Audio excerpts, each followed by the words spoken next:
ఆదికవి నన్నయ్య విశ్వవిద్యాలయంలో 10వ అంతర్జాతీయ యోగా దినోత్సవ వేడుకలను ఘనంగా నిర్వహించారు. యూనివర్సిటీ కన్వెన్షన్ సెంటర్లో జరిగిన ఈ కార్యక్రమానికి ముఖ్య అతిథిగా విసి ఆచార్య కె పద్మరాజు హాజరై జ్యోతి ప్రజ్వలన చేసి యోగా గొప్పతనాన్ని వివరించారు.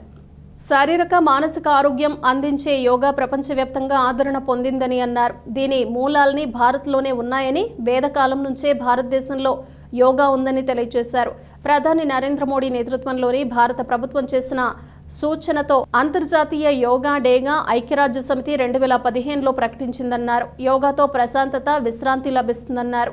మానసిక ఆరోగ్యం మెరుగయ్యే అవకాశం ఉంటుందన్నారు. ఆసనం వేసి స్థిరంగా ఉండటం వల్ల శరీర అవయవాలకు, మనసుకు మధ్య సమన్వయం మెరుగుపడుతుందని, ఏకాగ్రత పెరుగుతుందన్నారు. విద్యార్థులు రోజు యోగా చేస్తే జ్ఞాపక శక్తి పెరిగే అవకాశం ఉంటుందన్నారు. మెదడు చురుగ్గా పనిచేస్తుందని చెప్పారు. 108 యోగాసనాలతో నిర్వహించిన జలదీప ప్రత్యేక ఆకర్షణగా నిలిచింది. రిజిస్ట్రార్ ఆచార్య జె సుధాకర్, విశ్వవిద్యాలయ అధికారులు, శ్రీ రాపర్తి రామ ఇన్స్టిట్యూట్ ఆఫ్ యోగా ప్రతినిధులు, డిఎస్ఎన్ రాజు, ఎంవిజిఎస్ శర్మ, ఏ శ్యామ్ సుందర్, యోగా డిప్లొమా విద్యార్థులు పాల్గొన్నారు.